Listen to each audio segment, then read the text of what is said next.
E agora, vamos então dar sequência ao nosso encontro. E, professor Álvaro, não sei se o professor Álvaro está presente. Nelson, Tá? Oi. Nelson, Oi. eu não consigo ligar minha câmera. Aqui diz que o host que desligou minha câmera. Será que você Então, eu consegue vou me... pedir para o Eduardo Pragmácio cuidar disso. Eduardo, veja o que está Tá. acontecendo. Enquanto isso, professor Álvaro, eu quero lhe dizer Pronto. que não foi à toa que o professor ficou por último, porque o sociólogo é aquele que observa, é aquele que tira a fotografia e conta a realidade, e fala da realidade. Eu fiz sociologia, professor Álvaro, com os jesuítas, ali na rodovia Anhanguera, aquele centro dos jesuítas, não sei se o professor conheceu. Eu não concluí o curso, mas eu aprendi muita coisa, eu gostei muito do curso.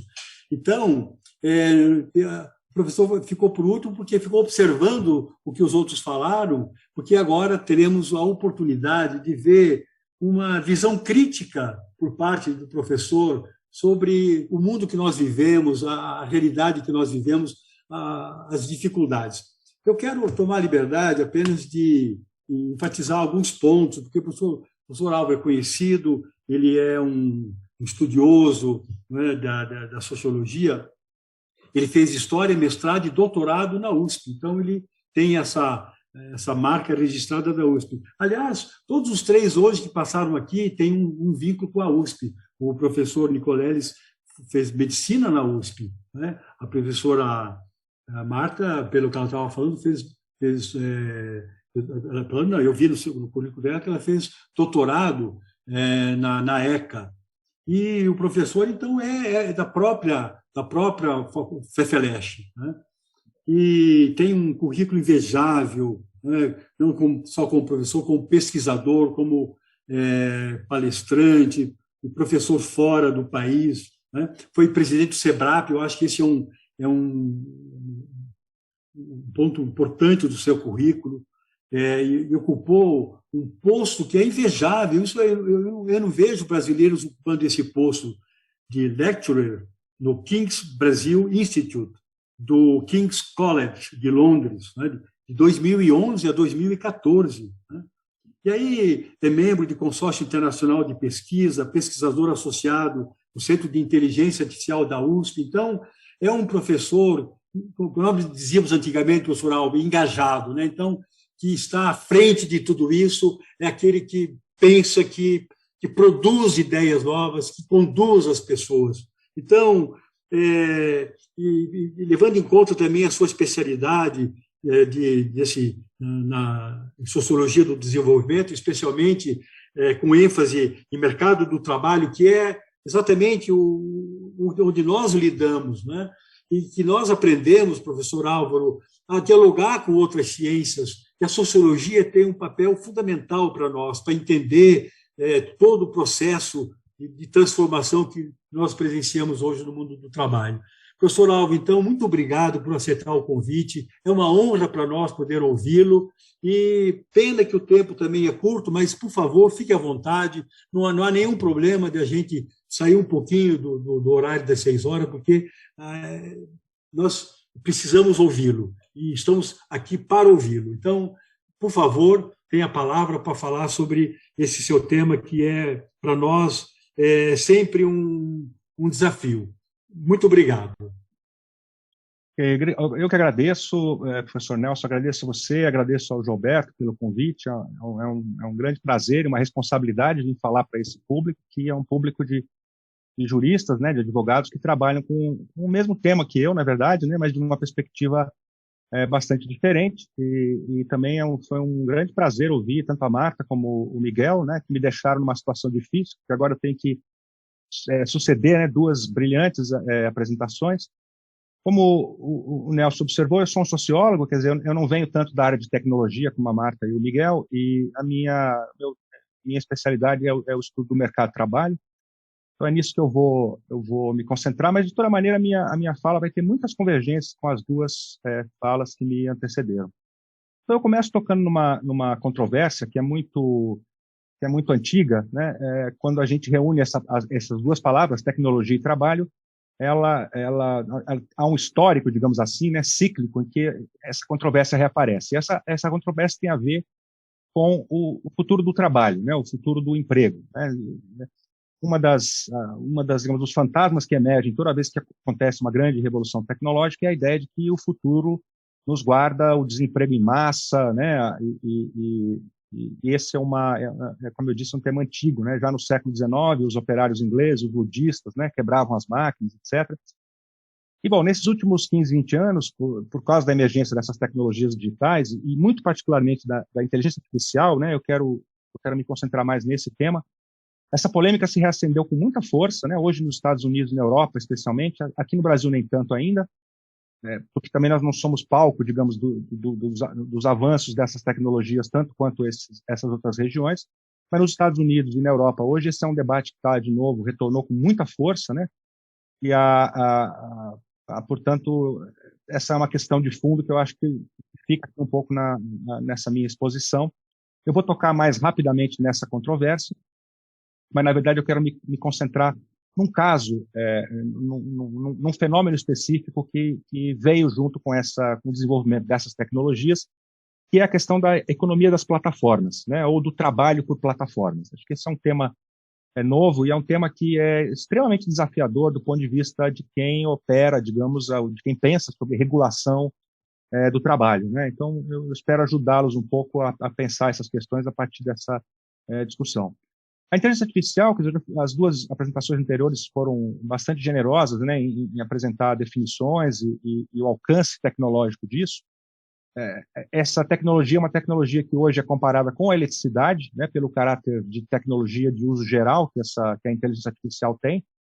Isso significa que ela é uma tecnologia que pode ser aplicada e consequentemente, transformar, né, todas as atividades humanas, não só o trabalho, inclusive, né? Inclusive outras esferas da nossa vida podem ser impactadas por essa tecnologia, né? Ela tem um potencial universal, digamos, de mudar a nossa historicamente essa relação entre tecnologia e desemprego, ela é um fenômeno que acontece, digamos, de baixo para cima, né? A automação, ela primeiro substituiu os trabalhos de natureza manual, né, braçal e rotineira, principalmente na agricultura no início, né, no início do século XX, os tratores, etc., começaram a deslocar a força de trabalho da agricultura. Essa força de trabalho foi se deslocando para a manufatura, né, com o desenvolvimento industrial, e aí, a partir dos anos 60 e 70, a grande indústria começa também um processo de automatização, de robotização, e o que a gente assistiu a partir daí foi um encolhimento progressivo da chamada classe operária, né, dos trabalhadores fabris. Então, digamos, há precedentes históricos para esse processo em que a tecnologia substitui os seres humanos, né? A grande diferença com a inteligência artificial, me parece, é que ela vem permitindo o avanço da automação em setores, né, em atividades, em segmentos que nós, antigamente, né, até recentemente, ou muita gente até hoje, né, consideravam como sendo, digamos, espaços invioláveis, digamos, do cérebro humano, da atividade humana, por serem atividades que não são nem rotineiras nem previsíveis, né? Como atividades que envolvem experimentação, pesquisa, avaliação, tomada de decisões e até mesmo criatividade, né? Esse tema já apareceu na nossa discussão aqui. Hoje, por exemplo, uma quantidade crescente de artigos de jornal, especialmente nos Estados Unidos, né? Os jornais hoje já têm coisas como 30%, 40% das matérias escritas por robôs, né? Enfim, né? Algoritmos de inteligência artificial.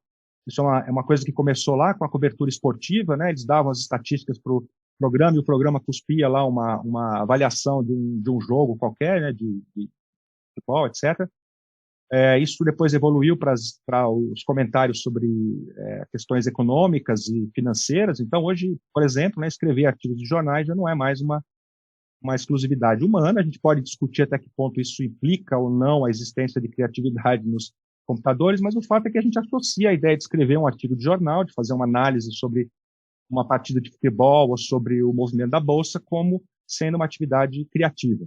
Pois bem, essas são fronteiras, as sinfonias, né, acho que o Nicolés mencionou isso, tem programas hoje que compõem sinfonias e dizem as pessoas são bastante honestas, vamos dizer assim, né? Então, e se elas fazem sinfonias, com muito mais facilidade farão os jingles de propagandas, etc, etc, etc, né? Então, Acho que o exemplo mais emblemático disso hoje são os programas que criam programas novos, né? São os programas que programam, né? E que, portanto, elas estão assumindo, né, essa posição tomando o lugar dos seres humanos, até mesmo no que diz respeito à sua, a sua, às suas atividades próprias, né? Esse debate sobre se a tecnologia vai desempregar ou não vai desempregar, se ela vai acabar com os empregos ou não, ele é um debate que, como tudo mais, acho, hoje em dia, né, ele é bastante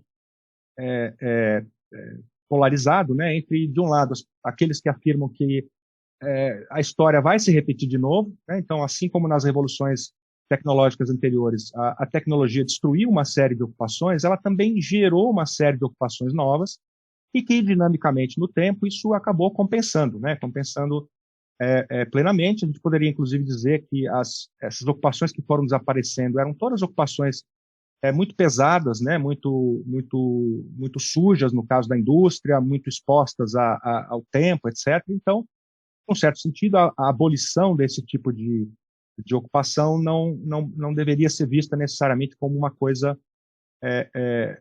ruim, né? A questão é que agora, aparentemente, né, então, o trabalho migrou da agricultura para a indústria, e depois, quando a indústria começou a ser automatizada, as pessoas migraram para o setor de serviços, né, e agora as tecnologias digitais estão invadindo o setor de serviços, né, e substituindo o trabalho humano, não só o nosso trabalho de braços e pernas, mas também o nosso trabalho do cérebro, né? Ainda que, como disse o Miguel, os computadores não possam replicar o cérebro, mas eles estão fazendo coisas que antes que a gente costuma fazer com o nosso cérebro, né? Então, a pergunta, acho que hoje, que mais, digamos, motiva esse debate bom, e se acontecer com o setor de serviços, a mesma coisa que aconteceu com a agricultura e com a indústria, né? Para onde é que nós vamos correr para encontrar trabalho, né? Afinal, as máquinas vão nos substituir completamente no futuro. E quando é que vai ser esse futuro, né? Esse futuro vai ser daqui 20 anos, vai ser daqui 50 anos, vai ser daqui 100 anos, né? Essas são questões que estão mobilizando hoje uma enorme literatura, né? Muitos, especialmente tecnólogos, economistas e sociólogos, estão muito entretidos, digamos, com essa discussão e têm posições de todos os tipos, né? A maior parte dos estudos, isso é uma coisa importante de dizer, que esse tema hoje ele tem sido estudado muito intensivamente nos Estados Unidos. Eu diria que a maior parte da literatura ainda é produzida nos Estados Unidos e tematizando o mercado de trabalho americano. A Europa também tem cada vez mais coisas, mas, digamos, fora desse mundo, a gente ainda sabe muito pouca coisa de fato, né? A gente não tem hoje, por exemplo, no Brasil, estatísticas suficientemente refinadas para a gente investigar isso, né? Os nossos censos do trabalho, a PNAD, etc., não foram inventados para isso, elas vão ter que ser reinventadas para conseguir medir esses fenômenos, né? Mas, enfim, as previsões variam bastante, mas há trabalhos bastante respeitáveis que afirmam que cerca de 50% das ocupações atualmente existentes poderiam ser substituídas no horizonte de 20 anos. Isso não quer dizer que elas serão substituídas. A Marta apontou uma série de fatores que podem, digamos, favorecer ou desfavorecer a adoção de um determinado tipo de tecnologia. Então, isso não é, digamos, uma previsão do futuro, mas é uma previsão de probabilidades, né? Há uma probabilidade de que muitas das nossas ocupações vão desaparecer, né? Será que as novas ocupações vão ser suficientes, né? Vão ser em número suficiente para compensar? Difícil saber. Aí a gente entra num terreno da especulação. Mas, bom, é inegável que muitas ocupações e profissões novas estão surgindo, né, ao mesmo tempo em que outras estão desaparecendo, né? Então, pensem aí nos cientistas de dados, nos pilotos de drones, nos mediadores de redes sociais, nos influencers, né? São todas ocupações que só existem agora, que estão sendo inventadas agora e que enfim, né, vão gerar novas formas de trabalho, né? Muitos estudos apontam, por exemplo, hoje em dia, de que os profissionais de TI, especialmente os mais sofisticados, né, eles são hoje difíceis de contratar, as empresas têm muita dificuldade, então há uma demanda reprimida, digamos, por determinados tipos de qualificações, né? Os economistas, em particular, eles tendem a ver essa questão não como um problema de emprego. A ideia deles é que, enfim, por razões teóricas e históricas, o avanço da economia, das tecnologias, sempre vai gerar empregos suficientes, né? De outro lado, os tecnólogos tendem, por é um pouco irônico, mas os tecnólogos tendem a ser um pouco mais pessimistas, né? Pensando em pessoas como Martin Ford, por exemplo, que escreveu o Rise of Robo, que é um livro muito impactante, porque ele vai, enfim, destrinchando essas novas tecnologias e mostrando a capacidade tremenda que elas têm de fazer coisas que nós fazemos e muito mais rápido e de maneira muito mais eficiente. Isso vai desde a agricultura até o serviço de saúde, enfim, os serviços legais, etc., né? Então, esse debate está mais ou menos nisso. Quer dizer, agora, olhando para o, digamos, para o passado recente, para a história recente do mercado de trabalho nos Estados Unidos, essas últimas 3 décadas, mais ou menos, o que a dinâmica de criação dos empregos, o que mostra, o que esses estudos mostram, é que a dinâmica de criação de empregos ela tem sido flagrantemente polarizada, né? Há, por um lado, uma tendência, isso é a ampulheta que a Marta mostrou, só que seria uma ampulheta um pouco diferente, ela teria a parte de cima muito pequenininha e a parte de baixo muito grande, né? Então ela não seria de fato uma ampulheta. Bom, de um lado cresceram os nichos ocupacionais de alta qualificação e renda, né, ligados a setores que utilizam intensivamente bases de dados, algoritmos, redes virtuais, computação em nuvem, etc. Em segundo lugar, cresceram muito as ocupações de muito baixa qualificação e remuneração, né, ocupações em setores de logística e transporte, vendas, cuidados pessoais, trabalho doméstico, né, esse é um mercado de trabalho que está crescendo, porque, como a Marta disse também, né, os computadores não conseguem fazer tudo, eles não conseguem varrer direito o chão, não conseguem trocar o paciente que está na cama, então há uma série de atividades humanas que dependem de coisas que os computadores ainda estão um pouco longe de fazer, né? Se bem que aquele robozinho que faz a cerimônia religiosa japonesa me deixou um pouco mais preocupado em relação a isso. Bom, então esses 2 polos crescem e, em contrapartida, você tem toda uma miríade de ocupações de nível intermediário, né, como contadores, gerentes e administradores de todos os tipos, os assistentes jurídicos, profissionais de RH, que foram muito fortemente afetados, né? Então isso significa que o miolo da estrutura ocupacional, né, onde estão tradicionalmente as chamadas classes médias, ele está encolhendo muito rapidamente, né? Isso é exatamente a imagem que a Marta mostrou. E se a gente quisesse uma imagem que eu acho que funciona melhor aqui no escopo da minha discussão, a gente poderia pensar, por exemplo, numa empresa como a Amazon. A Amazon ela tem, por um lado, né, laboratórios e centros de processamento de dados ultra sofisticados que recheados com centenas de engenheiros e cientistas do mais alto nível, né, contratados a peso de ouro, com qualificações excepcionais. E, de outro lado, a Amazon tem aqueles monumentais centros logísticos de distribuição de mercadorias que empregam centenas de milhares de pessoas, né, das quais não se demanda praticamente nenhuma qualificação, e, em geral, são pessoas que não recebem sequer o salário mínimo, né? Estou falando dos Estados Unidos, principalmente. Então, essa imagem ela é uma imagem que eu acho que é interessante para pensar, né? Então, nesse exemplo que eu estou dando, da Amazon, a gente tem, por um lado, né, uma elite de profissionais com competências altíssimas, né, e salários elevadíssimos, provenientes das melhores universidades do mundo, que desenvolvem, né, as inovações que vão alterar os processos de distribuição de mercadoria, de forma que o trabalho humano, que ainda é necessário, seja aquele do tipo mais desqualificado possível, o mais barato possível.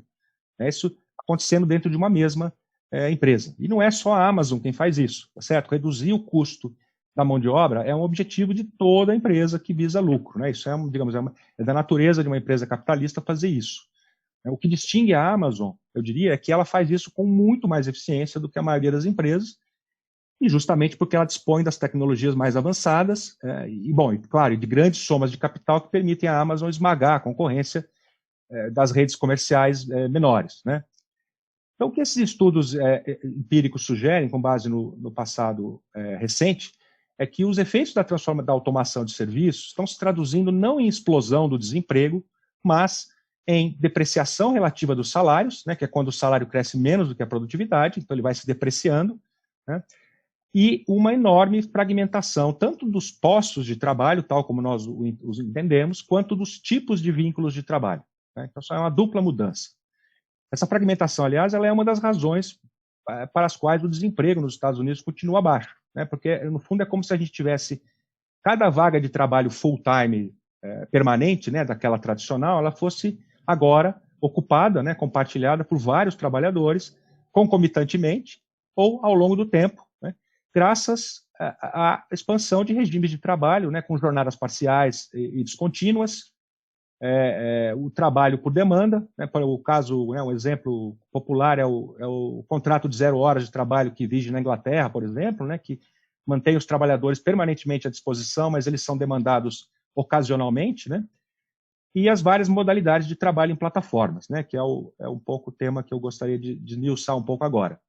Essas, eu diria, né, são novos tipos de relações de trabalho, né, e elas têm sido tratadas no debate, especialmente no debate na minha área de ciências sociais, né, principalmente como formas precarizadas de emprego, né.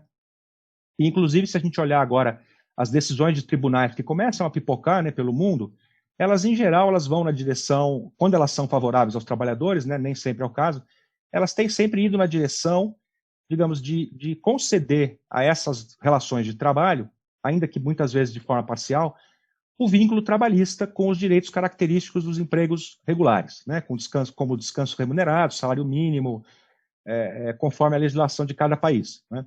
Então, um pouco como se a gente ainda estivesse tratando essas novas relações de trabalho como se elas fossem meramente uma precarização, né, uma diluição da forma do emprego salarial, né. Mas eu acho, e eu quero salientar isso aqui, eu acho que há diferenças de natureza muito importantes entre o tipo de trabalho, a forma como o trabalho se realiza em plataformas e os empregos assalariados convencionais que a gente conhece, né. Em primeiro lugar, quer dizer, um aspecto interessante é que numa economia capitalista, cada empresa, né, a cada momento do tempo, ela oferece um número limitado de vagas de trabalho, né, ela não tem N vagas, ela tem um número X de vagas de trabalho que ela põe à disposição do mercado, e as empresas, como eu disse, né, elas sempre buscam reduzir esse número, né, de vagas sempre o máximo possível, né. Quando a gente olha, por exemplo, para a chamada economia das plataformas, empresas como o Uber e o iFood, por exemplo, elas oferecem ao mercado um número indefinido de postos de trabalho, né, não há, em princípio, qualquer pessoa com uma carteira de motorista pode alugar um carro e se tornar um colaborador da Uber, né? Mesmo os menores de idade, né, podem descolar uma bicicleta e fazer entregas. Então, os requisitos são muito modestos, né? São tão modestos que a gente poderia dizer que nesse novo mercado de trabalho há vagas para todos, vamos dizer assim, né? É meio ilimitado o número de pessoas que podem entrar nesse tipo de ocupação, em princípio, né? E analogamente, né, do outro lado, cada motorista ou cada entregador do iFood, ele pode trabalhar para várias plataformas, né, e ainda combiná-las com um emprego regular, ou com uma pensão, ou com algum outro tipo de renda que as pessoas têm. Então, os arranjos possíveis são muito variados, né, eles começam, digamos, é isso que eu estou chamando de fragmentação, as relações de trabalho começam a se tornar mais fragmentados. Isso também depende muito de fatores que são contextuais, né? Ou seja, a tecnologia não é quem define isso, né? Então, eu vou dar um exemplo, usando um estudo recente feito na Europa. Esse estudo mostra, por exemplo, que na Europa, a grande maioria das pessoas que trabalham em plataformas, que oferecem serviços em plataforma, faz isso como uma forma de complementar um emprego principal, né? Mais de 50% dos trabalhadores, segundo essa pesquisa, né, que trabalham em plataformas na Europa, eles têm um emprego full-time. Não é só que eles têm uma ocupação, eles têm um emprego full-time e eles não retiram das plataformas mais do que 10% da sua renda mensal. Então, essa é a parte grande dessa força de trabalho usa o que a gente chamaria, né, no nosso linguajar mais comezinho, de bico, né? Isso é um bico. Nesse caso, eu chamaria a atenção que não é a falta de empregos regulares, mas sim os baixos salários que empurram as pessoas para as plataformas, né? Não é exatamente a falta de emprego, mas é o fato de que os empregos estão pagando cada vez menos, né? A renda do trabalho ela estagnou, ela declinou em muitos casos. Então, por causa dos baixos salários, as pessoas são forçadas a trabalhar mais horas por dia, o que faz com que elas tenham que recorrer, por exemplo, né, crescentemente a serviços de terceiro para a execução de tarefas domésticas e de cuidados de crianças e idosos, por exemplo, coisas que antes elas próprias faziam, né? É muito eloquente o fato de que o trabalho, o tipo de trabalho, né, de serviço que mais cresceu em plataformas em vários países da Europa seja o trabalho doméstico. Não é o motorista de Uber, mas o serviço doméstico, que vem crescendo muito rapidamente, né? Isso tem a ver, então, É um duplo movimento, você tem uma parte da força de trabalho tendo que trabalhar mais para conseguir inteirar uma renda suficiente, isso faz com que essas pessoas gerem uma demanda por esse tipo de trabalho, por exemplo, de cuidados domésticos, né? Então, bom, isso é a Europa, né? Aqui no Brasil, a gente ainda não tem propriamente estatísticas, como eu disse, né, muito robustas para esse fenômeno, mas baseado digamos, nas fontes mais anedóticas, jornais e os estudos que existem, o que parece é que aqui no Brasil a maior parte das pessoas que estão atuando em plataformas de entregas, né, de transporte de entregas, tem essas plataformas como o seu principal meio de vida, né? O que sugere que aqui no Brasil as plataformas estão, na verdade, se alimentando, digamos, da falta de empregos, ou talvez seja melhor dizer, da falta de bons empregos, né? As pessoas as pessoas que não têm, digamos, que têm instrução intermediária, que não têm nível superior, etc., elas estão tendo que escolher entre empregos muito ruins, né? Brincando assim, entre carregar banana na feira e dirigir um automóvel na praça, esse tipo de escolha que as pessoas estão fazendo, né? Então, aqui isso tem um significado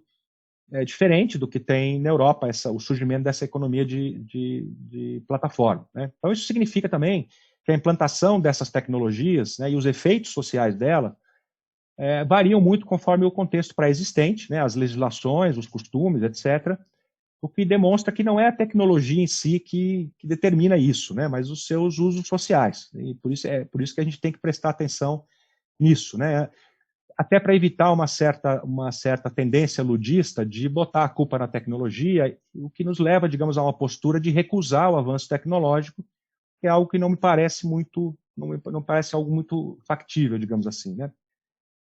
Bom, também por isso, quer dizer, eu penso que caracterizar essas modalidades de trabalho meramente como modalidades precárias de emprego seja uma forma insuficiente, tanto para definir o fenômeno quanto para descrever. Então, em primeiro lugar, porque os parâmetros que definem o que seja o trabalho normal, né, o que a gente entende por trabalho normal, não precário, né, o que seria o não precário, eles também são muito contextuais, né, e dependem muito diretamente dos aparatos normativos, né? O que é precário aqui não é precário ali, o que é precário num país não é precário em outro país, o que é precário hoje não era precário ontem e talvez deixe de ser precário amanhã de novo, né? Então, essa é uma primeira razão pela qual eu não acho que o conceito de precarização, de precariedade, seja o mais, digamos, apto a capturar o que está acontecendo, né? Não se trata de condenar o uso do termo, acho que ele tem um significado, inclusive, político, que é muito útil, é importante, né? As pessoas entendem o que isso quer dizer, né? Mas eu acho que esses conceitos não têm a precisão e não têm a universalidade que eles precisariam ter para servir, digamos, como balizas mais gerais, né?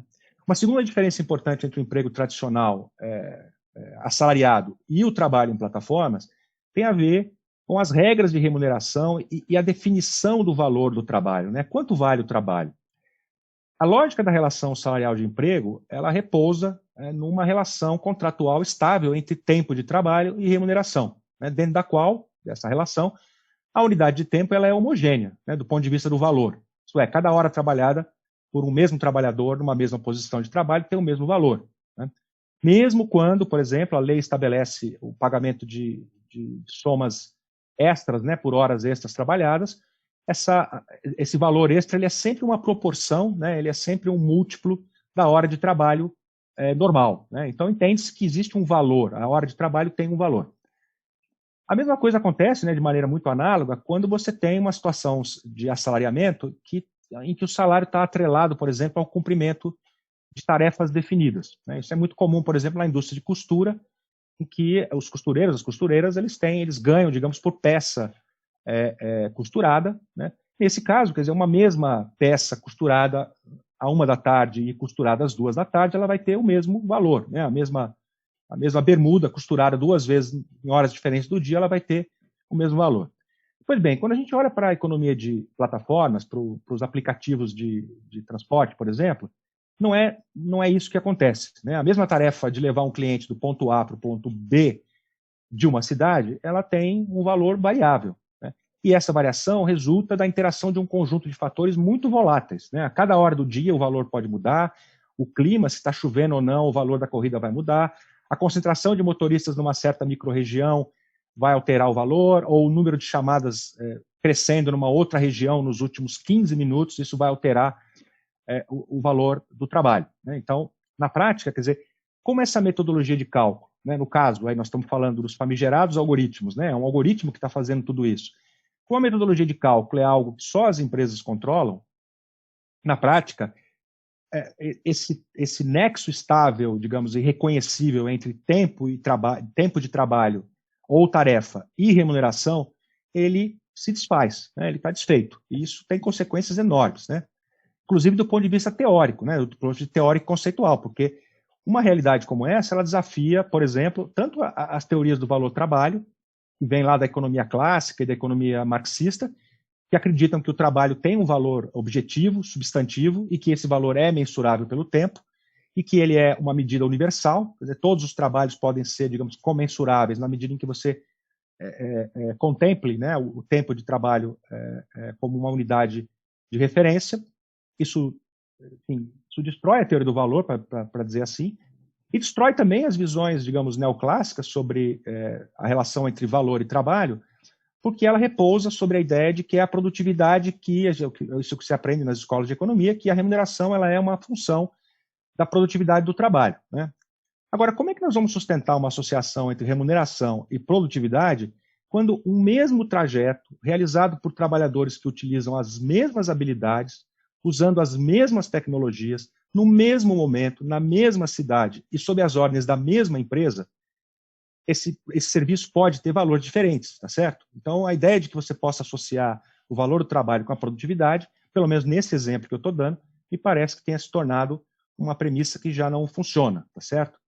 Não há como explicar que o mesmo trajeto tenha valores diferentes só porque um está indo da Penha para a Moca e o outro está indo da Moca para a Penha, né? Isso não seria aceitável do ponto de vista da teoria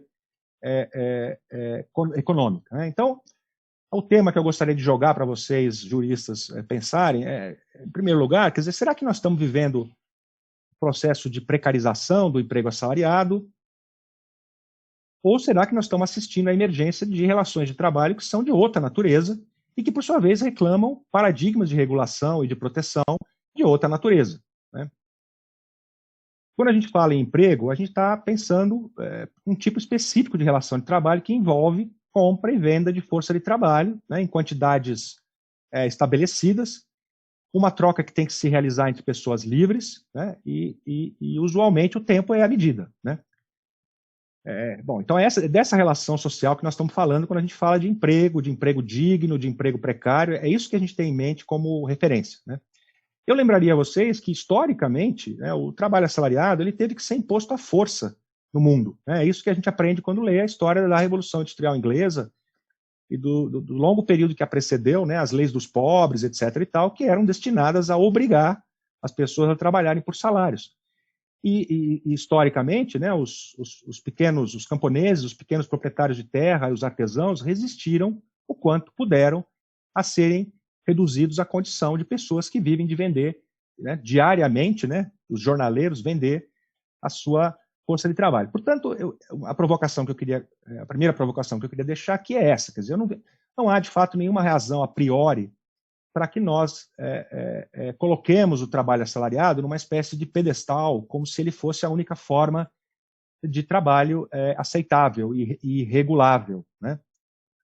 O problema que nós estamos, né, o problema que nos acompanha é que como a nossa concepção de estado de bem-estar social e de direito do trabalho, ela foi, no nosso caso no Brasil, né, ela foi importada da Europa, todas as nossas instituições que lidam com esse tema, né, do estado de bem-estar social, elas tenderam, né, historicamente, a marginalizar sistematicamente os não assalariados, né, como se essas fossem relações de produção arcaicas e destinadas a serem varridas, né, pelo desenvolvimento econômico.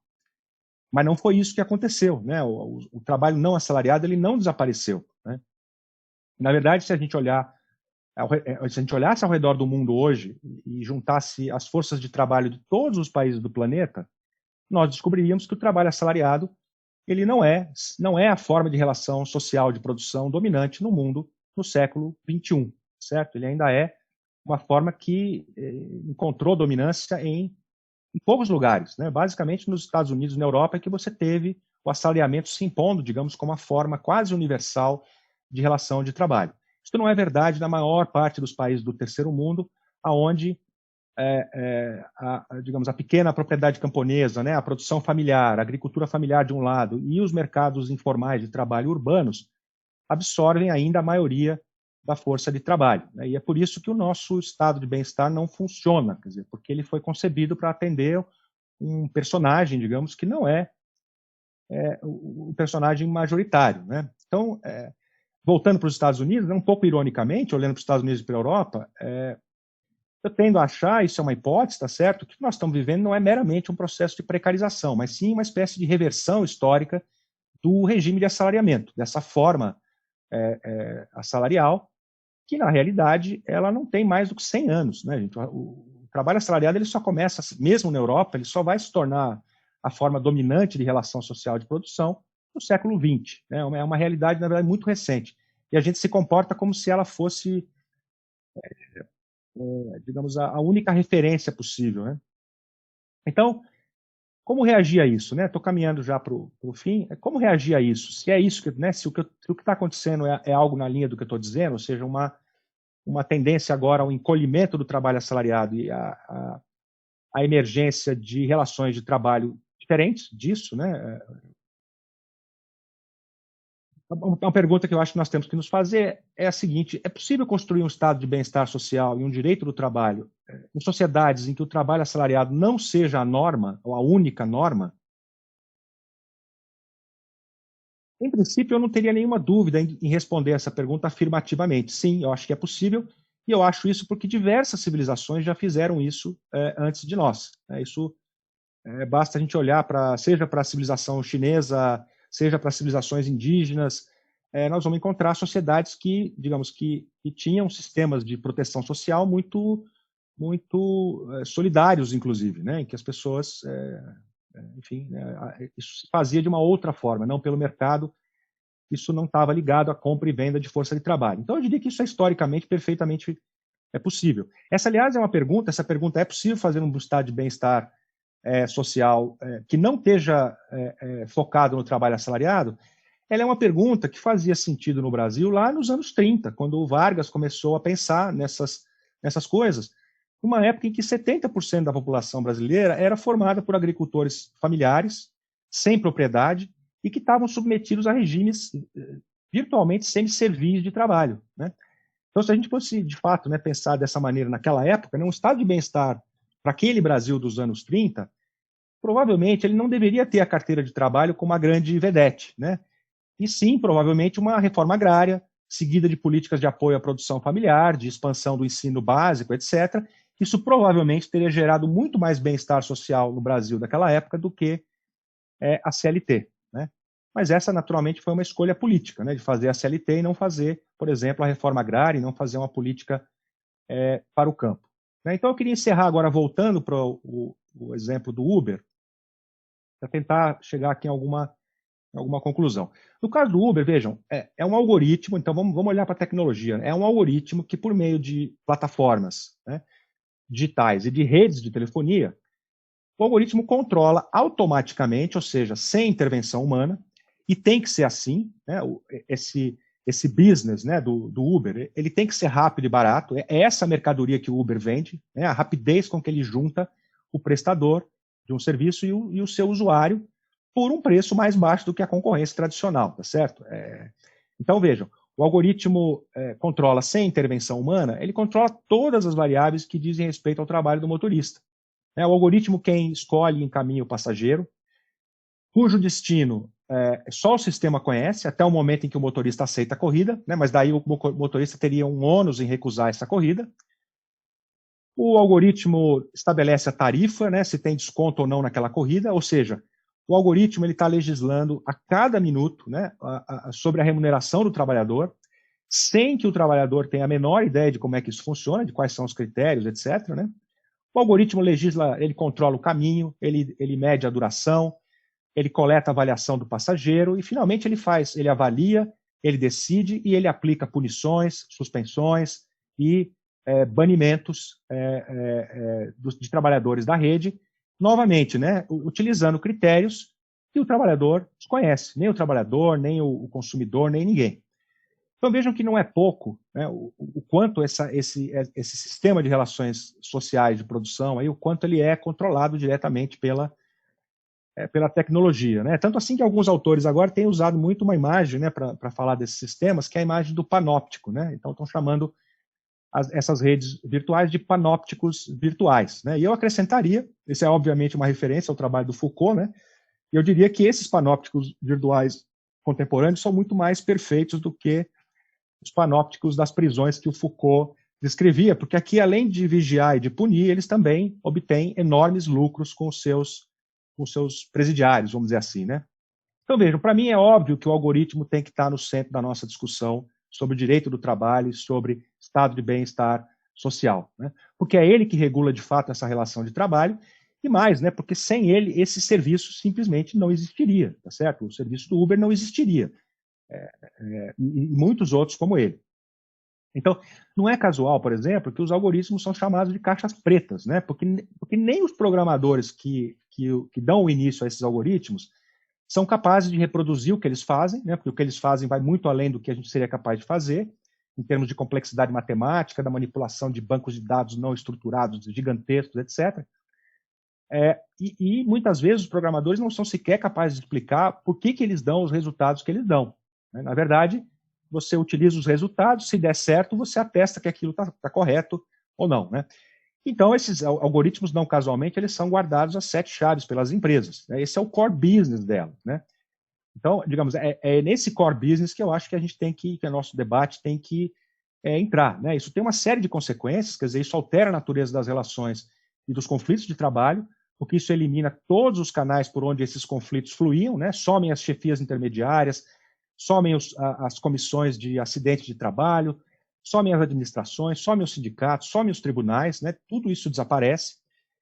E além de tudo, essa força de trabalho é uma força de trabalho muito volátil. Né? Ela não tem um tamanho definido, as pessoas estão e não estão dentro dessa atividade, elas podem entrar e sair, ficar meses fora, retornar, etc. O consumidor começa a interferir diretamente nessa relação. Né? E por isso eu acho, então, que nós temos que botar no centro da nossa discussão a questão da tecnologia. Tá certo? Ainda que eu tenha dito durante toda a minha apresentação que a tecnologia ela cria possibilidades. Somos nós que definimos, de fato, como é que ela vai ser utilizada de fato. Né? Então, eu terminaria dizendo, seja do ponto de vista do trabalhador individual, seja do ponto de vista da ação coletiva, seja do ponto de vista das leis e regulações, e seja do ponto de vista da pesquisa científica, eu acho que é essencial para nós sociólogos e juristas, né, conhecer esse artefato, né, e começar a pensar em criar condições para que os diferentes agentes sociais tenham o poder de negociar, né, esses parâmetros que são subjacentes aos algoritmos. Né? Nenhuma tecnologia jamais fez algo parecido. Então, isso é bastante novo. Né? E a plataforma é só um exemplo.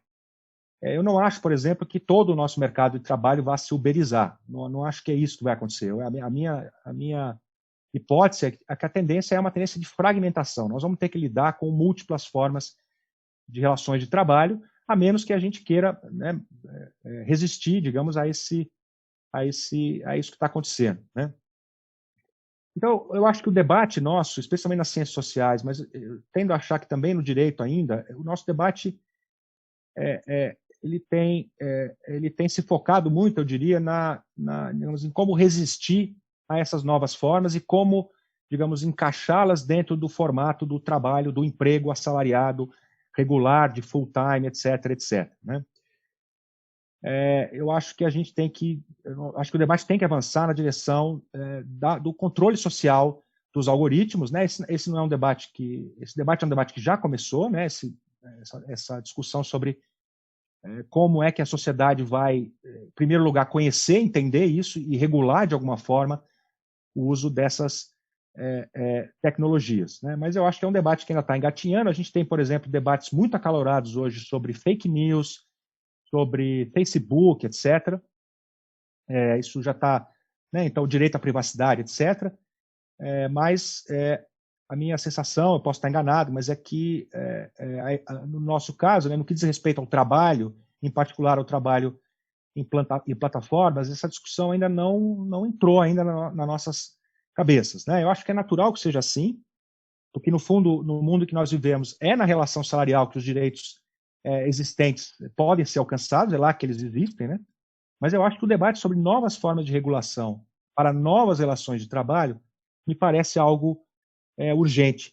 E eu até me arriscaria a dizer, se nós encontrarmos uma forma de regular essas relações de trabalho que estão emergindo agora, possivelmente nós seremos capazes também de criar direitos e instituições para o trabalho não assalariado de milhões de brasileiros que nunca chegaram a conhecer os benefícios da CLT, tá certo? O trabalho não assalariado ele sempre fez parte da nossa realidade.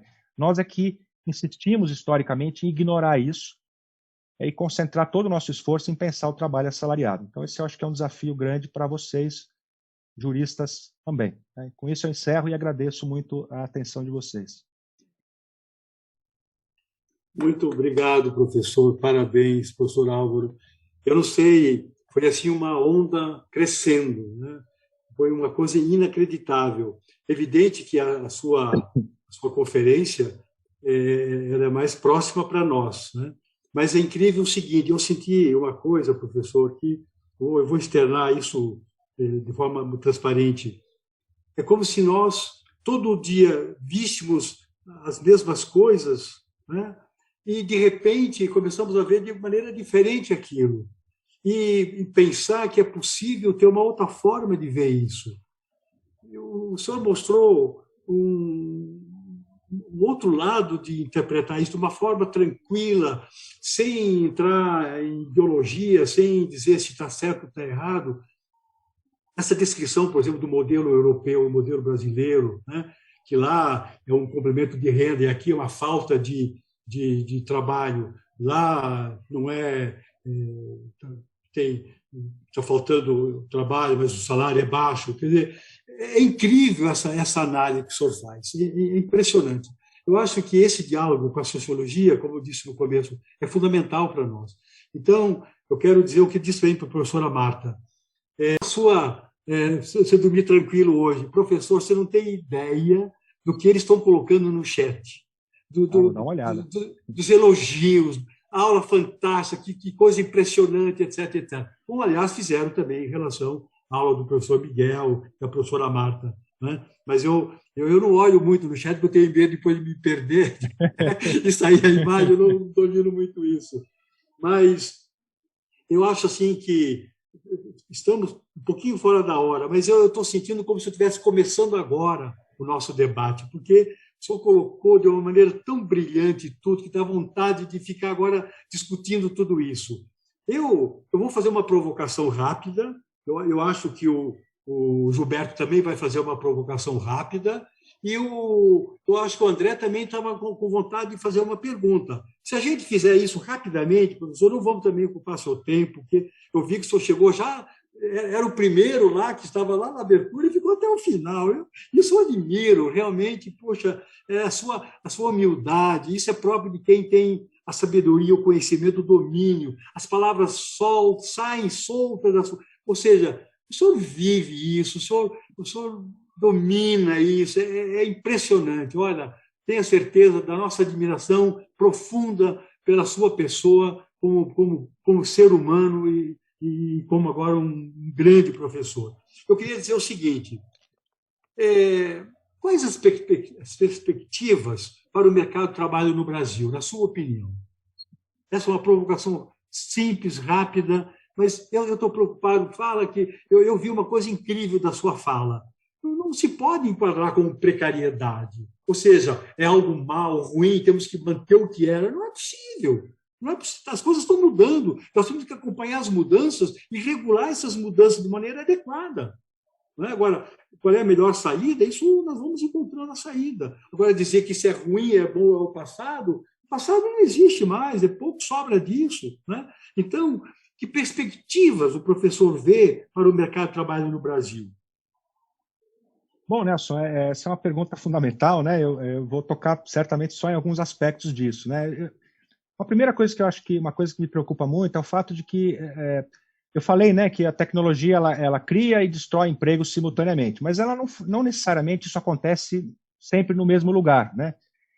Então, veja, quando a gente está falando dos Estados Unidos, os Estados Unidos são um país onde, digamos, a pesquisa, o desenvolvimento, a ciência são ultra desenvolvidos, né? Então, isso significa que o desenvolvimento dessas tecnologias, que também estão causando desemprego nos Estados Unidos, estão gerando empregos de muito alta qualidade, criam oportunidades para os jovens ingressarem em carreiras tecnológicas, etc. Né?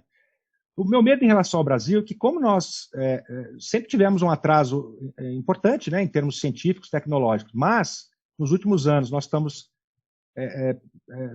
numa velocidade espantosa, né, destruindo, enfraquecendo o nosso sistema de ciência e tecnologia, os nossos investimentos em educação, em pesquisa, etc. O meu medo é que a gente fique só com a parte ruim desse processo, que é a destruição, a substituição de empregos por formas precárias, vamos dizer assim, de trabalho, e não vamos ter a virtude de ter aqui no Brasil, né, a geração de empregos nessa parte alta do mercado de trabalho e oportunidades nessas áreas que são mais rentáveis, etc. Então, eu acho que o Estado tem um papel muito fundamental em guiar essa transformação e fazer, em maximizar os bons efeitos dela e minimizar os efeitos negativos dessa transformação. Né? Então, acho que isso passa inevitavelmente por uma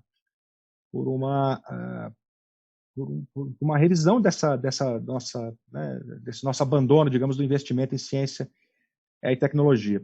Por outro lado, eu acho que no que diz respeito à necessidade da gente ousar e pensar em formas de regulação, novas formas de regulação do trabalho, a minha sensação é que países como o Brasil estão numa posição talvez privilegiada em relação à Europa e Estados Unidos, porque nós sempre convivemos com um mercado de trabalho que era, pelo menos parte dele, informal e precário, se quiser usar os termos desse debate aí. Então, por isso eu acho, por outro lado, que se nós conseguimos, eu terminei dizendo isso, né, se a gente conseguir inventar instituições e formas de regular o trabalho não assalariado, a gente vai beneficiar não só os nossos trabalhadores do futuro, mas nós vamos beneficiar também milhões de trabalhadores que pertencem, a essa economia tradicional, mas que nunca foram incluídos no baile, né? Porque a nossa legislação é uma legislação que pensa o trabalhador assalariado, o emprego full-time. E não tem nada a dizer para o ambulante, não tem nada a dizer para a empregada doméstica, não tem nada a dizer para o pequeno camponês, né? Então, eu acho que a gente tem mais, a nossa história nos favorece na hora de ser criativos no campo do direito social e do trabalho. Eu acho que para os europeus é muito mais difícil aceitar a ideia de que esse mundo esteja se desfazendo, né? Você está sem microfone, Nelson. Muito obrigado, professor Álvaro. Isso comprova apenas o que eu falei da sua visão tranquila, de mostrar uma fotografia e tentar... Eu acho, assim, uma visão otimista. A sua mensagem não é uma mensagem de desespero, de destruição de um futuro negro. Não, é uma mensagem otimista. Isso me deixa muito feliz. Muito obrigado, professor. Eu queria ouvir, então, o professor Gilberto também tem uma pergunta para fazer, depois o professor André. Perfeito. E aí eu acho que nós encerramos. Se não me engano, acho que não tem mais ninguém para fazer perguntas. Primeiramente, eu quero agradecer aqui essa tarde de tantas luzes, tanto brilhantismo, né, com os nossos convidados do GETRAB. Tenho certeza que foi uma tarde assim que trouxe temas e palpitações para o ano e para a próxima década, eu diria, né? Sem dúvida foi muito engrandecedor. Em especial ao professor Álvaro por ter aceito o meu convite, estar aqui disponível e trazer essa percepção, Álvaro, porque eu acho que nós da área do direito, por vezes, esquecemos um pouco as questões sociais, compreender todo o processo para tentar exatamente isso, aproveitar isso, trazer essa regulamentação. Então, eu acho que foi fantástico a sua contribuição. Eu vi aqui os elogios dos colegas, foi muito interessante a discussão de desemprego tecnológico e emprego tecnológico, ou novas formas de proteção de relações e a questão dos algoritmos. Você mencionou uma expressão que eu fiquei um pouco com dúvida a partir do seu contexto, e eu gostaria de fazer uma questão associando a uma fala também do professor Miguel. Então, você disse que a questão do uso da tecnologia, ela não é por si só, né? Na verdade, ela vai depender todo o seu uso e fragmentação do que você colocou como usos sociais, né? Mas me parece que nós estamos pensando num sistema capitalista. Será que no sistema capitalista nós podemos pensar em usos sociais ou usos econômicos? Essa é uma premissa da minha pergunta.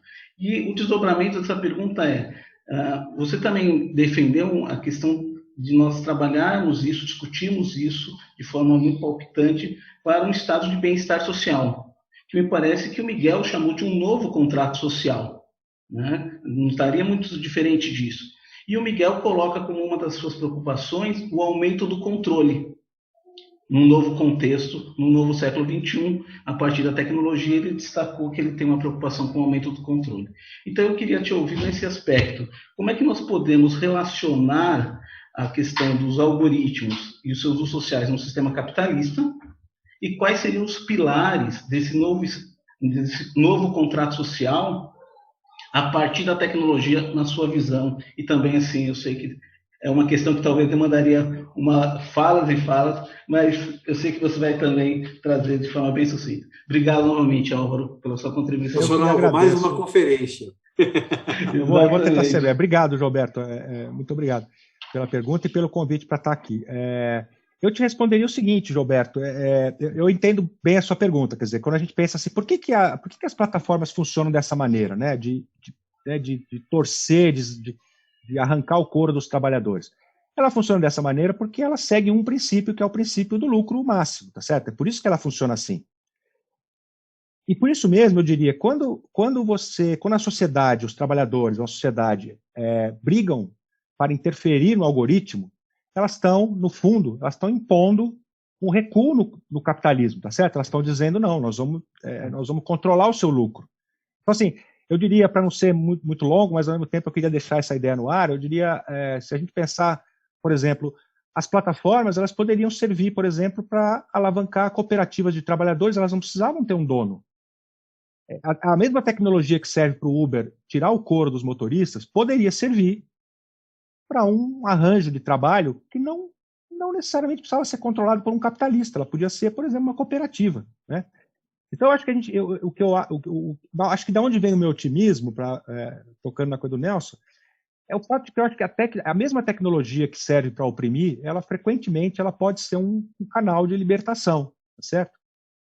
Pensa no Facebook, gente. O Facebook hoje em dia é o maior problema que a gente tem, né? Eu nunca usei Facebook, mas eu percebo que o Facebook se tornou uma besta fera incontrolável e ninguém sabe mais o que fazer com isso, porque isso está alterando a vida democrática, etc, etc.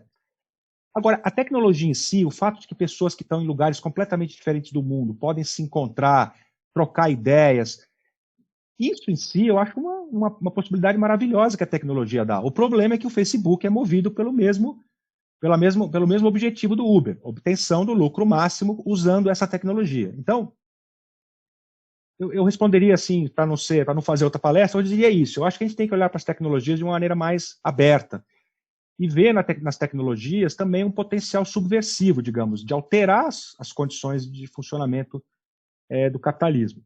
Sobre a questão do contrato social, eu concordo. Eu acho que, no fundo, quando eu estou falando em novo direito social, eu estou falando numa espécie de novo contrato social, só que eu estou falando de uma maneira mais, digamos, quando eu falo num novo contrato social, a gente está pensando, no fundo, em uma reorganização geral da sociedade, né? Quase que uma revolução, vamos dizer assim. Quando eu falo em direito social, eu estou pensando em algo que a gente faz cotidianamente, que vocês, juristas, nós, sociólogos, temos que fazer cotidianamente, que é ir redesenhando o nosso... Então, a minha visão é um pouco... Quando eu falo em direito social, eu estou pensando em algo um pouco mais pragmático, algo que a gente pode interferir com o nosso próprio trabalho, que é pensar novas formas de regular o trabalho e de conferir direitos ao trabalho que não estejam amarradas à forma salarial. A gente tem que... entendeu? É possível fazer isso, né? A gente é que tem a cabeça muito bitolada e só consegue imaginar um mundo onde o trabalho assalariado, a jornada de 8 horas, o salário mensal, etc., sejam a norma. Mas, como eu disse, gente, historicamente, leiam lá o capítulo 23 do Capital do Marx. Todo aquele capítulo é destinado a mostrar o quanto as pessoas resistiram a se submeter ao assalariamento.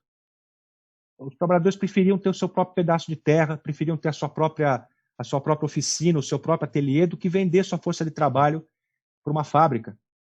Por que isso é menos nobre do que ser um assalariado, entendeu? Assim como o trabalho cooperativo, etc. Então, eu acho que a gente tem que soltar a nossa imaginação também, né? E eu acho que devemos olhar para as tecnologias de uma maneira também positiva. As tecnologias nos trazem possibilidades de subversão também. Muito bem, professor, muito obrigado. Agora o André vai para terminar nosso ciclo de perguntas. Por favor, André, é um prazer te rever, viu, André? Professor Nelson e demais, só gostaria de saber se todos estão me ouvindo bem, com qualidade, me vendo da mesma forma. Ok, todo mundo faz joinha comigo. Eu queria agradecer de verdade o GETRAB e queria falar sem nenhum tipo de puxação de saco que esse evento de hoje, certamente, de todos os que eu acompanhei na pandemia, e foram aí umas 2 centenas talvez tenha sido aquele que mais trouxe reflexões à minha pessoa e reflexões de coisas diferentes, novas e que a gente vai fazer a gente evoluir. Então, gostaria de parabenizar todos que já passaram por aqui, aqueles que organizaram. Professor Álvaro, parabéns. Comentei aqui que concordo com o seu pensamento, comungo com ele quase que integralmente. Tenho material escrito sobre o tema e gostei muito do que o senhor falou. Realmente, a questão da precarização, eu até defendo que, na verdade, precarizar é você trazer de um determinado patamar para um patamar pior. Se o patamar anterior não existia, não há que se falar em precarizar. É até uma questão semântica da própria palavra precarizar, que eu defendo bastante também. Nem semanticamente dá para dizer que isso é um trabalho precário, porque a condição anterior realmente não existia. Foram diversas questões muito interessantes aqui. Concordo plenamente que o senhor defenda que esse modelo binário dicotômico que nós vivemos no Brasil, que existe na França, ele já é absolutamente superado, tanto que hoje nós temos 30% da população economicamente ativa sob o manto da CLT, 30%, ou seja, 70% de toda a população economicamente ativa não é cliente da Justiça do Trabalho e ela não está sob o manto da CLT. Nós temos 70%. Quando se fala em trabalho formal, o que é o trabalho formal, né? Se na verdade 70% está fora disso, né? Então, correto também, muito bem, até falado com muito mais propriedade do que eu falo agora. A questão do algoritmo, de forma perfeita também, até porque, professor Álvaro, como é que os sindicatos vão propor o que o Domenico De Masi chama de contramodelo válido? Como é que se vai propor um contramodelo válido se você não pega um sindicalista e manda lá para a Universidade de Cornell aprender o que é um algoritmo? As pessoas nem sabem o que é algoritmo, ficam falando em subordinação algorítmica. Bom, a minha pergunta é nesse sentido. Eu sempre defendo que o que faz um trabalho ser precário não é o fato dele estar sobre o manto da CLT ou da legislação que existe ou não, né? O salário, eu digo sempre, ele é a junção de três situações, tá? A raridade do trabalho, ou seja, quanto mais raro aquilo que você faz, melhor o que você vai fazer. Agora, não adianta você ser um oftalmologista de galinha. Se você for oftalmologista de galinha, você pode ser o mais raro do mundo e ninguém vai querer. Então tem que ser raridade, a necessidade do mercado e a importância. O quanto o valor do salário está vinculado, depende de norma, e o quanto isso está descolado da norma, né?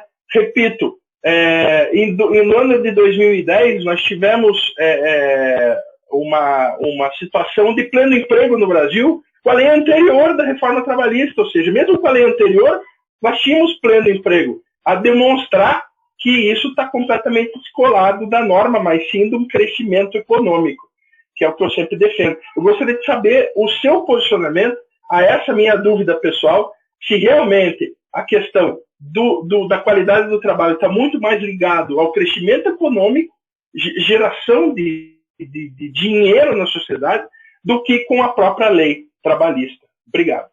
Você tem toda a razão. Tem tudo a ver com crescimento econômico, mais até do que com tecnologia também. Porque, no fundo, as pessoas ficam fazendo essas previsões, vai empregar, desempregar. Mas, de fato, gente, o que gera emprego é investimento, é crescimento econômico, é consumo. E é isso que, na verdade, tem atravancado o desenvolvimento do mercado de trabalho. Você deu um exemplo muito bom, quer dizer, com a legislação mais rígida que nós tínhamos antes, o crescimento econômico foi capaz de nos botar numa situação de pleno emprego. E não tenham dúvida de que isso se tornou uma coisa muito incômoda do ponto de vista do capital. essa situação de pleno emprego ela não é conveniente para o capital. E eu acho que isso, enfim, então, sem crescimento econômico. Agora, a única questão é que hoje a gente tem que olhar, eu acho que a gente, no Brasil, por exemplo, nós cometemos um erro histórico, inclusive a esquerda, de achar que simplesmente o crescimento econômico seria capaz de resolver essas mazelas todas, né? Que o crescimento da economia iria esvaziar o informal e trazer todo mundo para dentro do formal. Isso não aconteceu, historicamente isso não aconteceu. E eu não acho que meramente o crescimento econômico vai resolver esse problema, né? Eu acho que a gente tem aí uma missão, no caso do Brasil, de interferir na distribuição de renda de uma maneira mais estrutural. Eu acho que o mercado de trabalho não vai fazer isso sozinho. Não vai fazer isso sozinho. Eu acho que nós estamos vivendo agora um momento em que ou a gente começa a pensar seriamente em mudar a nossa estrutura fiscal e taxar os ricos, por exemplo, ou não tem muito para onde ir. Não vai ter como expandir o nosso estado de bem-estar social com esse arranjo que nós temos, né? Então, isso implica começar a discutir, enfim, patrimônio e rendas financeiras, etc., e começar a legislar também sobre isso, né? E isso aí, minha gente, isso é luta de classes, né? Isso não se resolve só no parlamento, isso é luta de classes, isso necessita mobilização social e etc., né? Então, mas eu concordo com você. A carteira de trabalho no Brasil não significa que o trabalho não é precário, está cheio de emprego precário. A taxa de rotatividade no mercado de trabalho brasileiro é gigantesca, as pessoas estão o tempo inteiro entrando e saindo nos empregos. Então, a carteira, as pessoas um dia estão no formal, outro dia estão no informal. Então, nós precisamos buscar formas novas de enxergar esse problema aí, né? Nós, o movimento sindical, etc., né? Todo mundo. Muito bem, professor Álvaro. Que incrível, que fantástico. Gostaríamos de ficar aqui muito mais tempo, mas não é possível, não, porque precisamos descansar, né? A gente trabalha muito na pandemia e isso estressa muito a gente. Muito obrigado, mais uma vez. Quero cumprimentá-lo pela profundidade da sua exposição, pelo domínio do tema. A sua vida, incrível, como nós precisamos ouvir isso mais vezes. Precisamos dialogar mais para a gente avançar juntos. É muito importante isso. Eu quero aproveitar também para agradecer o professor Miguel Nicoleles, a professora Marta, Gabriel. Puxa, tivemos um trio de ouro, foram exposições incríveis, abrimos o nosso encontro com essa excelência de tarde, graças a professores que se dedicaram, que se dispuseram a falar, e sem cobrar nada, né? Estou falando tanto em dinheiro e algoritmo, o máximo de lucro. É incrível isso, essa dedicação, né? Isso é um exemplo para nós. Muito obrigado. Eu quero, professor Álvaro, ainda aproveitar a oportunidade, a sua presença, dos outros professores que estejam aqui ainda, agradecer os colegas que se empenharam na organização desse evento, porque eu sempre digo o seguinte: o GETRAB não depende de mim, o dia que depende de mim eu caio fora. Eles têm que se organizar, eu quero apenas dar um apoio institucional, né? A USP está por trás disso, tudo bem, mas se eles querem ter um grande grupo, eles têm que ir atrás, eles têm que lutar. Então, eles hoje conseguiram um evento fantástico, né? Trazendo nomes importantes como o seu, da professora Marta, do professor Miguel, né? Então, eu quero cumprimentar o professor Antônio Carlos Aguiar, o professor Gilberto, quero cumprimentar também o Eduardo Pragmácio, que deu esse apoio incrível, né, tecnológico, etc. Quero cumprimentar o Carlos Roberto, que é um colega, fez mestrado, doutorado, dedicado, ele vive o GETRAB, ele tem o trabalho dele, mas ele se dedica ao GETRAB. Então, sem ele, eu acho que o GETRAB não estaria hoje dessa forma. Então, precisamos de muitos Carlos Roberto assim, né? E eu sei que todos são, e todos se dedicam, todos gostam, é um grupo unido, coeso. Então, eu quero aproveitar a sua presença, pessoal, para cumprimentar todos os membros do GETRAB que estão aqui, que estão tão animados, tão esperançosos, que as coisas realmente mudem. E nós, professor, pertencemos à universidade, temos a obrigação de oferecer à comunidade soluções viáveis, não utópicas, para que nós avancemos. Qual vai ser a solução para esse país com tanta desigualdade? Eu não sei, nós precisamos encontrar saídas para isso, investir em tecnologia, educação, etc. Então, nosso grupo tem muita consciência do papel que nós temos na sociedade. Então, nós trabalhamos muito nesse sentido. Então, terminamos aqui. Foi uma tarde fantástica, uma tarde que eu vou me lembrar sempre com muito carinho. Eu fico emocionado mesmo, porque a gente vê o resultado do trabalho de um grupo que vem crescendo, mas o grupo não pode parar, ele não pode sentar na sombra e achar que agora... Não, temos muito pela frente, temos que conquistar o nosso espaço, temos que sair na frente e temos que fazer seminários como esse, encontros como esse, sempre melhores. E vamos fazer. Então, uma boa noite a todos, uma alegria revê-los com saúde. Em breve estaremos no Lago São Francisco, professor, naquela sala maravilhosa, nos abraçando. A gente sai de lá para comer pizza depois, é alguma coisa incrível. Temos alunos do Brasil todo, vem gente de todos os estados. Então, é uma confraternização, uma grande amizade. É incrível isso, é muito, muito bom, muito bom. Então, vamos torcer para que em breve possamos, com segurança, nos revermos pessoalmente e matar saudade. Então, muito obrigado, boa noite a todos. Professor Alvo, muito obrigado mais uma vez. Obrigado. Professor Miguel, professora Marta, muito obrigado. Tchau, gente, obrigado. Boa noite a todos. Boa noite, tchau. Boa noite a todos. Boa noite. Boa noite, parabéns aí para todo mundo. Muito bom, meu irmão. André, foi muito boa a sua intervenção, parabéns. Muito bom. Obrigado. Pode Tchau, gente, prazer em vê-los.